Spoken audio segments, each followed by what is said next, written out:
नमस्कार दोस्तों, बहुत बहुत स्वागत है आप सबका एक बार फिर से हमारे YouTube चैनल जिसका नाम है एस्ट्रो नॉलेज में।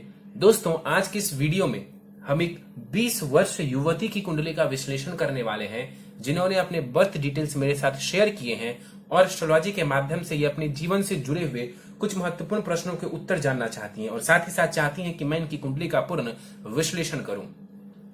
दोस्तों, इस वीडियो को शुरू करने से पहले हर बार की तरह आप सबसे निवेदन है, यदि अभी तक आपने हमारे YouTube चैनल एस्ट्रो नॉलेज को सब्सक्राइब नहीं किया है तो आप प्लीज इसे सब्सक्राइब कर दें और बेल आइकन को दबाना ना भूलें। साथ ही साथ दोस्तों, यदि आप सब भी इसी प्रकार अपनी कुंडली का विश्लेषण करवाना चाहते हैं या फिर मुझसे संपर्क करना चाहते हैं तो स्क्रीन पर फ्लैश हो रहे व्हाट्सएप नंबर के ऊपर आप मुझसे संपर्क कर सकते हैं और ज्यादा जानकारी के लिए आप नीचे डिस्क्रिप्शन बॉक्स को भी चेक कर सकते हैं। चलिए वापस आते हैं इस विश्लेषण के वीडियो के ऊपर और सबसे पहले मैं आप सबों के समक्ष इनके द्वारा पूछे गए कुछ प्रश्नों को रख देता हूं। इन्होंने बताया है कि इन्होंने बीकॉम किया है और जानना चाहती हैं कि आगे सीए करना चाहिए, एमबीए करना चाहिए या फिर गवर्नमेंट जॉब की प्रिपरेशन करनी चाहिए इन्हें। और इसके साथ ही साथ कहती हैं कि किस फील्ड में सफलता मिलने के चांसेस बढ़िया नजर आ रहे हैं, क्या मुझे पढ़ाई में आगे बढ़ना चाहिए या फिर मीडिया एंड आर्ट के क्षेत्र में आगे बढ़ना चाहिए, मेरी जॉब कब लगेगी, आगे फाइनेंशियल कंडीशन कैसा रहने वाला है, विदेश जाने के योग कब बन रहे हैं, स्वास्थ्य को लेकर के, विवाह को लेकर के और इसके अलावा भी बिजनेस वगैरह को लेकर के इन्होंने कई सारे प्रश्न पूछे हैं। इनके प्रश्नों का हम एक एक करके जवाब देंगे, लेकिन सबसे पहले इनकी लग्न कुंडली की तरफ हम चलते हैं। इनकी लग्न कुंडली प्रारंभ होती है 4 नंबर से। 4 नंबर यानी कि कर्क लग्न की ये कुंडली बन जाती है और चंद्रमा लग्न में ही विराजमान है। इसका मतलब इस जातिका की कुंडली बनती है कर्क लग्न और कर्क राशि की। यहां पर देखा जाए लग्नेश बनते हैं चंद्रमा लग्न में ही विराजमान है और यहां पर लग्न का मान देखें तो 7 डिग्री लग्न का मान है। लग्न के पास ठीक ठाक बलाबल माना जाएगा।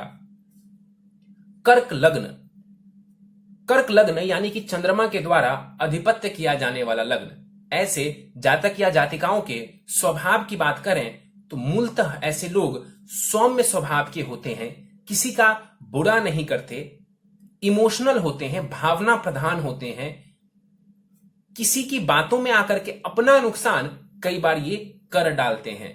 यदि ऐसे लोग दृढ़ निश्चय कर लें तो जीवन में सर्वोच्च स्थान तक पहुंच सकते हैं। क्यों? क्योंकि मंगल कर्क लग्न की कुंडली में योग कारक ग्रह होता है, यानी कि ऐसे लोग दृढ़ निश्चय, दृढ़ संकल्प करके जीवन में ऊंचाइयों को छू सकते हैं। इनके लग्न को देखते हैं। चंद्रमा और राहु इनके लग्न में विराजमान है। चंद्रमा का लग्न में बैठना निश्चित रूप से यहां पर इनके लग्न को बलवान बना देता है, क्योंकि लग्नेश चंद्रमा लग्न में ही बैठ गए। लेकिन वहीं राहु का साथ में बैठना चंद्रमा के ग्रहण दोष का निर्माण काफी हद तक यहां पर कर देता है। हालांकि चंद्रमा यहां पर अपने ही घर में, अपनी ही राशि में यहां पर विराजमान है तो बलवान स्थिति में है। लेकिन हाँ, राहु के साथ बैठने की वजह से कुछ हद तक ये चंद्रमा को दुष्प्रभाव में जरूर ले आएगा, लेकिन हाँ, बहुत ज्यादा ग्रहण दोष इफेक्टिव नहीं होगा। यहां 20 डिग्री का चंद्रमा है, लग्न में बैठा हुआ है। बलाबल देखा जाए चंद्रमा के पास बढ़िया माना जाएगा। कुमार अवस्था का ये चंद्रमा है, 50% से ज्यादा बलवान है ये चंद्रमा। लग्न में बैठ करके अच्छा स्वास्थ्य देने वाला होगा। कहीं ना कहीं यहां पर चंद्रमा इनको अच्छा आकर्षण देने वाला होगा, क्योंकि लग्नेश लग्न में ही बैठा हुआ है। चंद्रमा की दृष्टि सप्तम भाव के ऊपर पड़ना कहीं ना कहीं वैवाहिक जीवन में भी इनको लाभ देने वाला होगा। राहु के ऊपर चलते हैं। यहां पर राहु 15 डिग्री के साथ पूरे बलाबल के साथ चंद्रमा के साथ बैठे हुए हैं। बल राहु के पास बहुत अच्छा है। देखिए, राहु एक छाया ग्रह है, राहु केतु एक छाया ग्रह है, इनका अपना कोई अस्तित्व नहीं है। जिस राशि में ये बैठते हैं या जिस ग्रह के साथ ये बैठते हैं वैसा ही परिणाम देते हैं या वैसा ही रूप ये धर लेते हैं। तो यहाँ पर चंद्रमा के घर में, चंद्रमा की राशि में और चंद्रमा के साथ ये राहु बैठा हुआ है। तो यहाँ पर बैठा हुआ राहु कहीं ना कहीं इनको और भी ज्यादा भावना प्रधान बनाता है, इमोशनल बनाता है। कंफ्यूजन की स्थिति दे सकता है यहां पर बैठा हुआ राहु। कहीं ना कहीं जीवन में चकाचौंध की तरफ भी लेकर के ये राहु जाने वाला होगा। राहु कई बार लग्न में बैठता है तो व्यक्ति को डिसीजन लेने में परेशानी आती है। इनके प्रश्नों से भी आप समझ सकते हैं कि ये थोड़ी सी कंफ्यूज्ड नजर आ रही हैं। उसके पीछे का कारण है कि राहु यहां पर लग्न को प्रभावित कर रहे हैं। कई बार मैंने अपने वीडियो में बताया है कि राहु केतु जब भी लग्न को प्रभावित करते हैं तो व्यक्ति को कंफ्यूज करने का कार्य ये कर देते हैं। यहां पर राहु बैठे हुए हैं और दृष्टि डालेंगे कुंडली के पंचम भाव के ऊपर। नीच की दृष्टि होगी, शिक्षा संतान संबंधित परेशानी अपनी दशांतर दशा में दे सकते हैं। राहु की दृष्टि सप्तम भाव के ऊपर, कहीं ना कहीं वैवाहिक जीवन में थोड़ी परेशानी, और राहु की दृष्टि पड़ेगी 12वें नंबर की राशि के ऊपर यानी कि नवम भाव के ऊपर। भाग्य भाव है ये, तो यहां पर कई बार भाग्य संबंधित उतार चढ़ाव ये राहु दे सकते हैं। चलिए आगे बढ़ते हैं, चलते हैं शुक्र के ऊपर। शुक्र देखा जाए तो कुंडली के द्वितीय भाव में विराजमान है। इस कुंडली में शुक्र कौन है? तो शुक्र जो है इस कुंडली में वो लाभेश हैं और सुखेश हैं। इस कुंडली में शुक्र एक समग्रह है, लेकिन बहुत ही अच्छे भाव के वो मालिक ग्रह बनते हैं। लाभ भाव का स्वामी ग्रह शुक्र धन भाव में जाकर के बैठा हुआ है। ये कुंडली में महाधनी योग बन जाता है। शुक्र यहां पर महाधनी योग का निर्माण कर रहे हैं, तो ये धन कमाने के लिए बहुत बढ़िया स्थिति है। शुक्र यहां पर हालांकि सूर्य की राशि में बैठे हुए हैं, शत्रु की राशि में बैठे हुए हैं, लेकिन चूंकि सूर्य अगले ही भाव में बैठ गए तो शुक्र की तात्कालिक मैत्री हो गई सूर्य के साथ। तो तात्कालिक मैत्री हो जाने की वजह से यहां पर शुक्र अच्छा परिणाम देने वाले होंगे। तो धन के लिए शुक्र का द्वितीय भाव में बैठना बढ़िया स्थिति है। कहीं ना कहीं शुक्र द्वितीय भाव में बैठ करके आपकी वाणी को, आपके आवाज को बढ़िया बनाने वाले होंगे। 4 डिग्री का ये शुक्र है, बाल अवस्था का है, और शुक्र की दृष्टि पड़ेगी कुंडली के अष्टम भाव के ऊपर। अचानक से भी आपको धन की प्राप्ति देखने को मिल सकती है। हो सकता है तो विवाह के बाद ससुराल पक्ष से भी आपको धन का लाभ देखने को मिले। आगे बढ़ते हैं, सूर्य के ऊपर चलते हैं। 17 डिग्री का सूर्य कुंडली के तीसरे भाव में विराजमान है। इस कुंडली में सूर्य द्वितीयेश बनते हैं, यानी कि द्वितीय भाव। अभी मैंने बताया कि धन का भाव होता है, ये वाणी का भाव होता है, और सूर्य जाकर के तीसरे भाव में बैठे हुए हैं। मेहनत के बाद सूर्य आपको धन देने वाले होंगे, क्योंकि तीसरा भाव मेहनत, साहस, पराक्रम का होता है, दौड़ भाग का होता है। तो यदि आप चाहते हैं कि धन खूब सारा आप एकत्रित कर पाए, इकट्ठा कर पाए, तो थोड़ी मेहनत, थोड़ा दौड़ भाग आपको करना पड़ेगा। सूर्य यहां पर नीचारोही है। नीचारोही का मतलब है कि ये नीचता की तरफ बढ़ रहे हैं। 7 नंबर की राशि में ये नीच के हो जाते हैं, 6 नंबर में ये यहां पर बैठे हुए हैं, तो ये नीचारोही है। वैसे देखा जाए तो शुक्र भी यहां पर नीचारोही ही माना जाएगा। तीसरे भाव में बैठ करके जो सूर्य देव हैं आपके साहस को बढ़ाने वाले हैं, आपके पराक्रम को बढ़ाने वाले हैं। सूर्य की दृष्टि पड़ेगी आपके भाग्य भाव के ऊपर, हायर एजुकेशन भाव के ऊपर, तो कहीं ना कहीं आपको एजुकेशन में भी, हायर एजुकेशन में भी ये सूर्य लाभ देने वाले होंगे। दूर दराज विदेश की यात्राएं करवा सकते हैं, धर्म कर्म में रुचि दिलवाने वाले होंगे। बुध के ऊपर चलते हैं। 5 डिग्री का बुध कुंडली के चतुर्थ भाव में विराजमान है। सुख स्थान में बुध यहां पर विराजमान है। बाल अवस्था का ये बुध है यहां पर, और बुध देखा जाए इस कुंडली में मारक ग्रह बनते हैं, क्योंकि वो तृतीयेश हैं और द्वादशेश हैं, और साथ ही साथ वो लग्नेश के मित्र नहीं हैं। इस वजह से जो बुध हैं वो इस कुंडली में मारक ग्रह कहलाएंगे। चतुर्थ भाव में जाकर के बुध बैठा हुआ है। कहीं ना कहीं यहां पर बैठा हुआ बुध आपके घर में कलह की स्थिति या तो आपकी सुखों में थोड़ी परेशानी कर सकता है। विदेश भाव का स्वामी ग्रह बुध स्वदेश भाव में जाकर के बैठा हुआ है। इसका मतलब है कि आपको भारत में ही रहने से लाभ है, आपको अपने जन्म स्थान पर रहने से ही लाभ की स्थिति देखने को ज्यादा मिलेगी। मेहनत के बाद, क्योंकि ये मेहनत भाव के स्वामी ग्रह बनते हैं बुध, तो मेहनत के बाद आप प्रॉपर्टी वगैरह का सुख ले पाएंगी। बुध की दृष्टि दसम भाव के ऊपर टीचिंग वगैरह के क्षेत्र में, जर्नलिज्म वगैरह के क्षेत्र में आपको लाभ करवा सकता है। मंगल के ऊपर चलते हैं। पंचम भाव में मंगल देव यहां पर विराजमान है, स्वग्रही होकर के। अपनी साधारण राशि में यहां पर मंगल देव बैठे हुए हैं। 27 डिग्री के साथ बाल अवस्था का मंगल पंचम भाव में बैठा हुआ है। मंगल इस कुंडली में योग कारक ग्रह है, यानी कि सबसे ज्यादा कारक ग्रह है वो। इस कुंडली में मंगल पंचम भाव के साथ साथ कर्म भाव यानी कि करियर, प्रोफेशन भाव के भी स्वामी ग्रह बनते हैं, और यहां पर पंचम भाव में ही विराजमान है। तो मंगल की स्थिति बहुत बढ़िया है आपकी कुंडली में। पंचम भाव में मंगल के बैठने से आपको शिक्षा संबंधित सफलता, संतान बहुत बढ़िया, और लव रोमांस में भी सफलता मंगल देव दिलवाने वाले होंगे। यहां पर मंगल देखा जाए दृष्टि डालने की कुंडली के अष्टम भाव के ऊपर चोट चपेट की स्थिति थोड़ी सी बनती हुई यहां पर नजर आ रही है। हालांकि मंगल योग कारक ग्रह हैं, बहुत बड़ी परेशानी आपको नहीं देंगे। मंगल की दृष्टि लाभ स्थान के ऊपर पड़ेगी, मंगल आपको लाभ देने वाला होगा। शिक्षा से लाभ, संतान से लाभ और मेहनत से आप लाभ कमा पाएंगी। और मंगल की दृष्टि 12वें भाव के ऊपर पड़ेगी तो धन का थोड़ा बहुत व्यय हो सकता है और ये मंगल आपको विदेश की यात्राएं भी करवा सकते हैं। चलिए आगे बढ़ते हैं, केतु के ऊपर चलते हैं। केतु कुंडली के सप्तम भाव में विराजमान है।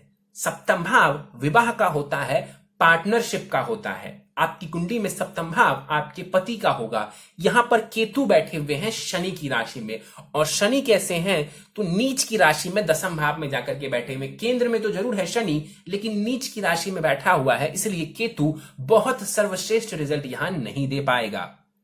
वैसे भी कर्क लग्न की कुंडली में राहु केतु कारक ग्रह नहीं माने जाते हैं, तो सप्तम भाव में बैठ करके केतु बहुत शुभ परिणाम आपको नहीं देने वाला है। विवाह में थोड़ी परेशानी देखने को आपको मिल सकती है। विवाह विलंब से करेंगी तो ही आपको ज्यादा लाभ देखने को मिलने वाला है। लव मैरिज के योग तो जरूर बन जाते हैं, क्योंकि राहु की दृष्टि सप्तम भाव के ऊपर पड़ रही है, मंगल भी पंचम भाव में स्वग रही है। लव मैरिज की स्थिति जरूर बनती हुई नजर आती है, लेकिन आपको यही सलाह देना चाहूंगा कि आप अपने पार्टनर का चुनाव बहुत सोच समझ के करें, क्योंकि आपका गुरु भी वक्री है। सप्तम भाव में केतु बैठे हुए हैं, राहु की दृष्टि पड़ रही है सप्तम भाव के ऊपर, और जो सप्तमेश शनि है वो नीच की राशि में बैठे हुए हैं। तो इन सारे स्थितियों को देखते हुए एक बात मैं साफ कह सकता हूं कि आपके वैवाहिक जीवन में थोड़ी सी परेशानी यहां पर नजर आ रही है। विवाह थोड़े विलंब से करेंगी तो ही ज्यादा लाभ देखने को मिलेगा। कुंडली मिलान करना आपके लिए प्राथमिकता बन जाती है, और अपने पार्टनर का चुनाव बहुत ही सावधानी पूर्वक आपको करना चाहिए। केतु की दृष्टि लाभ स्थान के ऊपर पड़ेगी, अपनी दशांतर दशा में आपको लाभ में ये कमी करेंगे, क्योंकि नीच की दृष्टि है। केतु की दृष्टि लग्न के ऊपर आपको भ्रम की स्थिति देने वाला होगा, केतु कंफ्यूज करेगा। और दृष्टि तीसरे भाव के ऊपर पड़ेगी तो कहीं ना कहीं आपके आत्मविश्वास को ये कमजोर करने वाला होगा। देखिए, चंद्रमा के साथ राहु देव बैठ गए और सूर्य के ऊपर केतु की दृष्टि पड़ रही है, यानी कि मन को भी कमजोर कर रहा है राहु और केतु आपके आत्मविश्वास को। तो ये कंफ्यूजन की स्थिति साफ साफ नजर आ रही है कुंडली में। तो कंफ्यूज नहीं होना है आपको, कुछ उपाय दूंगा, उपाय को करना है और दृढ़ निश्चय के साथ लाइफ में आगे बढ़ना चाहिए। चलते हैं दसम भाव की तरफ। शनि और गुरु दसम भाव में विराजमान है, दोनों के दोनों ग्रह यहां पर वक्री नजर आ रहे हैं। देखिए, दसम भाव में शनि और गुरु दोनों वक्री हैं। दसम भाव करियर प्रोफेशन का होता है, यहां पर दोनों का वक्री होना साफ साफ यह दर्शाता है कि करियर में आपको उतार चढ़ाव देखने को मिल सकता है। करियर में आपको उतार चढ़ाव देखने को मिल सकता है, थोड़ी परेशानी या यूं समझ लें कि स्टेबिलिटी की कमी देखने को आपको मिल सकती है। गुरु यहां पर देखा जाए इस कुंडली में षष्ठेश है और भाग्येश है, तो गुरु एक कारक ग्रह बनते हैं। भाग्येश दसम भाव में जाकर के गुरु बैठे हुए हैं, केंद्र त्रिकोण राजयोग बना करके गुरु यहां बैठा हुआ है। मित्र मंगल के घर में बैठे हुए हैं, 8 डिग्री का गुरु है, यहां पर 50% बलावल है गुरु के पास। कुमार अवस्था के गुरु यहां पर विराजमान है। गुरु दसम भाव में बैठे हुए हैं, करियर तो यहां पर ये अच्छा देने की कोशिश करेंगे, लेकिन स्टेबिलिटी संबंधित थोड़ी परेशानी देखने को मिल सकती है। गुरु की दृष्टि द्वितीय भाव के ऊपर धन का लाभ, चतुर्थ भाव के ऊपर दृष्टि प्रॉपर्टी का लाभ, और कुंडली के छठे भाव के ऊपर दृष्टि कहीं ना कहीं जॉब वगैरह में लाभ, और आपको कहीं ना कहीं शत्रुओं के ऊपर ये विजयी बनाने वाले होंगे, कंपटीशन में सफलता दिलवाने वाले होंगे। वहीं शनि की बात कर लेते हैं। 22 डिग्री का शनि कुंडली के दसम भाव में बैठा हुआ है। इस कुंडली में शनि मारक ग्रह हैं, वो सप्तमेश हैं और अष्टमेश हैं, यानी कि मारक ग्रह बनते हैं, अकारक हैं कुंडली में, और दसम भाव में जाकर के नीच की राशि में ये शनि यहां पर बैठे हुए हैं। देखा जाए यहां पर शनि को 22 डिग्री का शनि है और वृद्ध अवस्था का यहां पर शनि बैठा हुआ है 50% बलाबल के साथ। तो शनि भी आपके करियर में परेशानी देने वाले होंगे। ये आपके विवाह भाव के भी स्वामी ग्रह बनते हैं, तो कहीं ना कहीं इनका वक्री होना, नीच का होना आपके वैवाहिक जीवन में थोड़ी परेशानी देने वाला होगा। खास करके शनि का यहां पर नीच का होना बहुत अच्छा हम नहीं कह सकते। यहीं पर मैं रोक करके आपको एक बात बता दूं कि आपके नवमांश कुंडली को देखा जाए तो वहां पर शनि उच्च की राशि में बैठा हुआ है, आपकी नवमांश कुंडली में शनि देव उच्च की राशि में बैठे हुए हैं, तो आपको यही सलाह दूंगा कि कुंडली मिलान करके विवाह करें और अपने पार्टनर का जो चुनाव आप करेंगी सोच समझ के करें। यदि आप ये काम कर लेते हैं तो कम से कम 70 to 80% परेशानी ऐसे ही खत्म हो जाएगी। 70 to 80% परेशानी ऐसे ही खत्म हो जाएगी। सिर्फ इन दो चीजों का आप पालन कर लें, अपने पार्टनर को सोच समझ के उनका चुनाव करें आप, और कुंडली मिलान कर लें विवाह से पूर्व। आपका शनि नवमांश कुंडली में उच्च का है, इसका मतलब है कि यह ज्यादा परेशानी आपको नहीं देने वाला है। शनि की दृष्टि पड़ेगी 12वें भाव के ऊपर, धन का व्यय करवाएंगे, नुकसान की स्थिति करवा देंगे। शनि की दृष्टि चतुर्थ भाव के ऊपर पड़ेगी, माता के स्वास्थ्य में भी ये कमी करने वाला होगा और घर में थोड़ी कलह की स्थिति दे सकता है। और शनि की दृष्टि पड़ेगी कुंडली के सप्तम भाव के ऊपर, तो सप्तम भाव के ऊपर दृष्टि डाल करके ये विवाह में विलंब करेंगे। क्या करेंगे? तो विलंब की स्थिति उत्पन्न करने का कार्य शनि करने वाला है। चलिए कुंडली के कुछ और महत्वपूर्ण पॉइंट्स मैं आपको समझा देता हूं। ध्यान से अपने द्वितीय भाव को देखें। द्वितीय भाव को ध्यान से देखने पर आप देखेंगे कि पीछे राहु है और आगे सूर्य बैठे हुए हैं। कुंडली के द्वितीय भाव जो कि धन का भाव होता है, वाणी का भाव होता है, फैमिली के साथ संबंध के लिए भी हम द्वितीय भाव को देखते हैं। ये भाव पाप कर्तरी दोष में है, तो द्वितीय भाव के पॉजिटिव रिजल्ट्स में थोड़ी कमी देखने को मिलेगी। उसी प्रकार कुंडली के तीसरे भाव को देखिए, पीछे शुक्र और आगे बुध है। कुंडली का तीसरा भाव शुभ कर्तरी योग में है। शुभ कर्तरी योग यानी कि पॉजिटिव, इसके कुंडली के तीसरे भाव के पॉजिटिव रिजल्ट्स में थोड़ी वृद्धि हो जाएगी। कुंडली के चतुर्थ भाव को देखें, पीछे सूर्य आगे मंगल। चतुर्थ भाव जो कि सुख का स्थान होता है वो पाप कर्तरी में है, यानी कि इसके पॉजिटिव रिजल्ट्स में थोड़ी कमी देखने को मिलेगी। और कुंडली के छठे भाव को देखें तो पीछे मंगल और आगे केतु है। कुंडली का छठा भाव जो कि जॉब का होता है, शत्रु के लिए देखते हैं, वहां पर पाप कर्तरी दोष है, यानी कि थोड़े नेगेटिव रिजल्ट्स देखने को यहां पर मिल सकते हैं। तो जहां पर नेगेटिव बताया वो भाव थोड़ा नेगेटिव हो रहा है, जहां पर मैंने पॉजिटिव बताया वो भाव थोड़े पॉजिटिव हो रहे हैं। दशाओं के ऊपर हम बात कर लें तो दशा फिलहाल आपको शुक्र की महादशा चल रही है और ये महादशा आपको 21 अप्रैल 2038 तक रहने वाली है। और शुक्र की महादशा में फिलहाल आपको शुक्र की अंतरदशा चल रही है जो कि 21 अगस्त 2021 तक आपको रहने वाली है। शुक्र की महादशा यानी कि इस दौरान आप धन अच्छे से कमा सकती हैं। बहुत कारक ग्रह तो नहीं है शुक्र इस कुंडली में, लेकिन हाँ शुक्र की प्लेसमेंट ठीक है आपकी कुंडली में। धन कमाने के लिए ये समय बहुत बढ़िया है, प्रॉपर्टी वगैरह लेने के लिए ये समय बहुत अच्छा है, कला के क्षेत्र से जुड़ने के लिए ये समय बढ़िया माना जाएगा। सीधे आपके प्रश्नों को लेते हैं। बीकॉम आपने किया हुआ है, कॉमर्स का क्षेत्र आपने लिया है, ठीक है। इसके बाद इन्होंने पूछा है आगे सीए करूं या एमबीए करूं या फिर गवर्नमेंट जॉब की मैं प्रिपरेशन करूं। देखिए चार्टर्ड अकाउंटेंट की यहां तक बात है, आप कर सकती हैं। हालांकि बुध इस कुंडली में कोई बहुत कारक ग्रह नहीं बनते हैं। मैंने स्टार्टिंग में ही आपको बताया था कि बुध मारक ग्रह बनते हैं। अकाउंटेंसी वगैरह का जो क्षेत्र है वो बुध के अंतर्गत आता है। अकाउंटेंसी का क्षेत्र बुध के अंतर्गत आता है और बुध इस कुंडली में कोई बहुत कारक ग्रह नहीं होता। आपके नवमांश कुंडली में भी बुध बहुत अच्छी स्थिति में नजर नहीं आ रहा, लेकिन फिर भी आप चाहें तो सीए वगैरह कर सकती हैं। क्यों मैं कह रहा हूं? क्योंकि आपका जो पंचम भाव है ना, जो शिक्षा का भाव होता है, वो बहुत बलवान है आपकी कुंडली में। मंगल स्वग्रही वहां पर बैठे हुए हैं शिक्षा के भाव में। तो आप शिक्षा के क्षेत्र में यदि पंचम भाव जो शिक्षा का होता है वो पॉजिटिव है, तो किसी भी क्षेत्र में आप जाती हैं, मेहनत करती हैं, तो शिक्षा के क्षेत्र में आपको सफलता मिलने की गारंटी दे रहा है। कौन? तो मंगल। मंगल शिक्षा के क्षेत्र में गारंटी दे रहा है आपको कि आपको सफलता मिलने वाली है। तो आप सीए कर सकती हैं, एमबीए यानी कि मैनेजमेंट करना चाहती हैं वो भी आप कर सकती हैं। सर्वश्रेष्ठ नहीं है ये, लेकिन आप करना चाहती हैं आप कर सकती हैं। गवर्नमेंट जॉब की प्रिपरेशन वगैरह की जहां तक बात है, मैं आपको बता दूं कि आपकी जॉब 2024 में लगे इसके चांसेस बहुत ज्यादा हैं। 2024 में अच्छी जॉब लगे इसके चांसेस बहुत ज्यादा नजर आ रहे हैं। आप चाहें तो गवर्नमेंट जॉब के लिए भी प्रिपरेशन कर सकती हैं, लेकिन 2024 में ही मुझे ऐसा लगता है कि आपको आपके मन लायक नौकरी मिलने वाली है। किस फील्ड में सफलता के चांसेस हैं? ये सवाल बहुत अच्छा पूछा है आपने।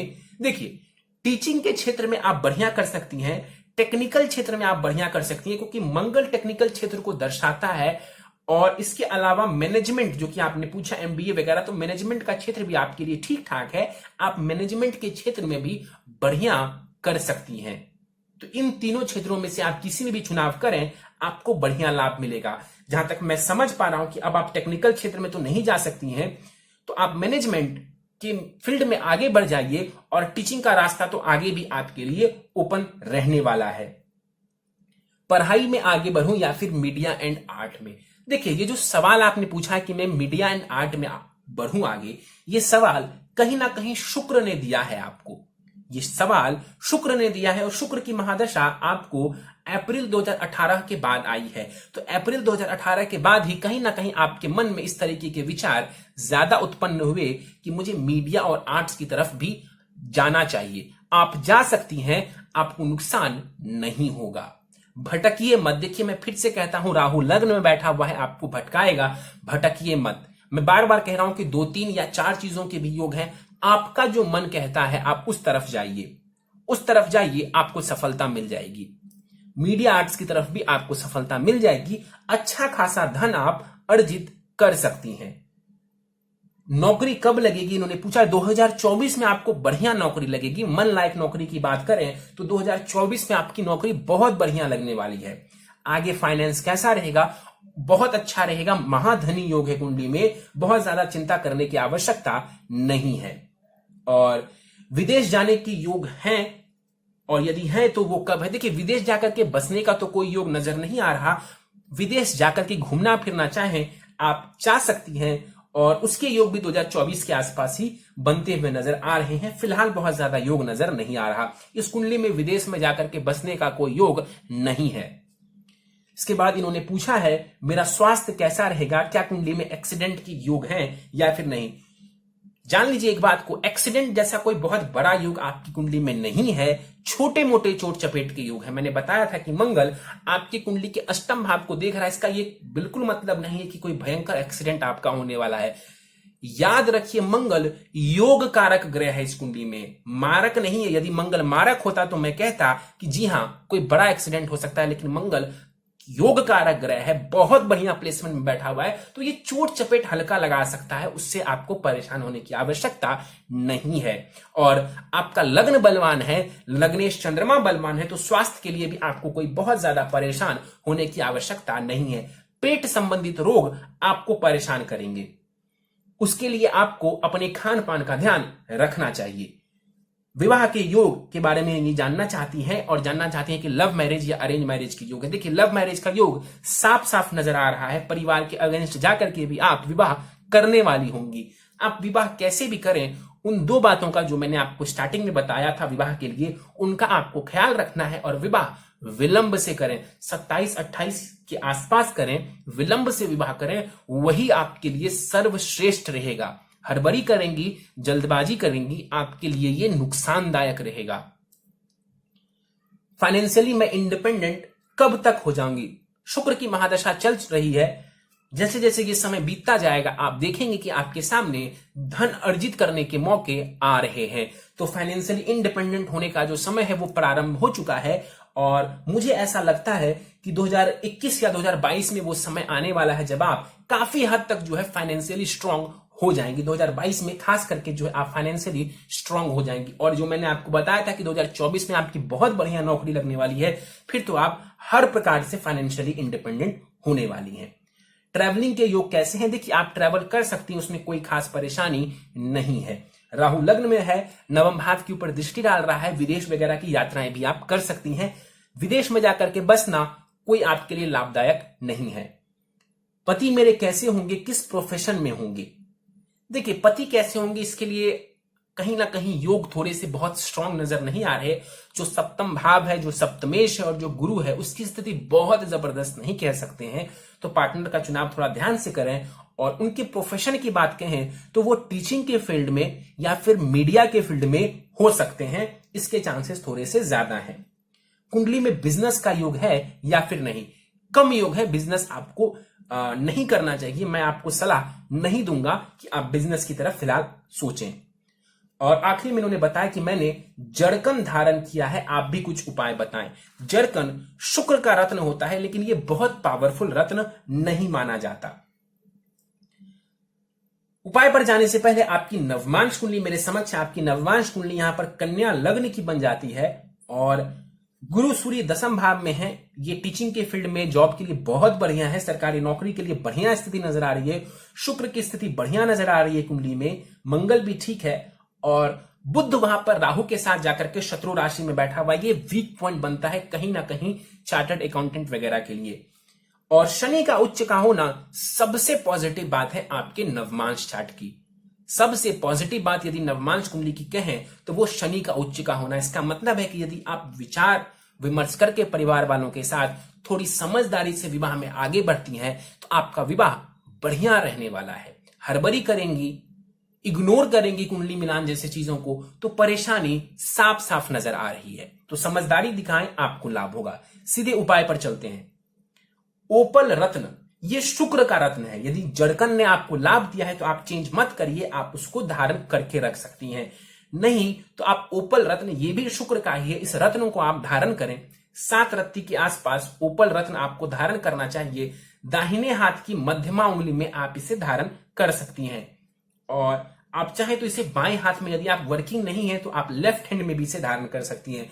चांदी की अंगूठी में शुक्ल पक्ष के शुक्रवार की प्रातः काल को आपको इसे धारण करना चाहिए। हर सोमवार शिवलिंग के ऊपर अभिषेक करें तो ये जो राहु बैठा हुआ है चंद्रमा के साथ, ये कंफ्यूजन जो दे रहा है आपको, ये कंफ्यूजन कहीं ना कहीं खत्म होता चला जाएगा आपकी लाइफ से। नित्य हनुमान चालीसा का आपको पाठ करना चाहिए। आप जान लीजिए कि मंगल आपके इष्ट देवता हैं, तो हनुमान जी की पूजा आराधना से आपको बहुत ज्यादा लाभ देखने को मिलेगा। नित्य भगवान सूर्य को अर्घ दें।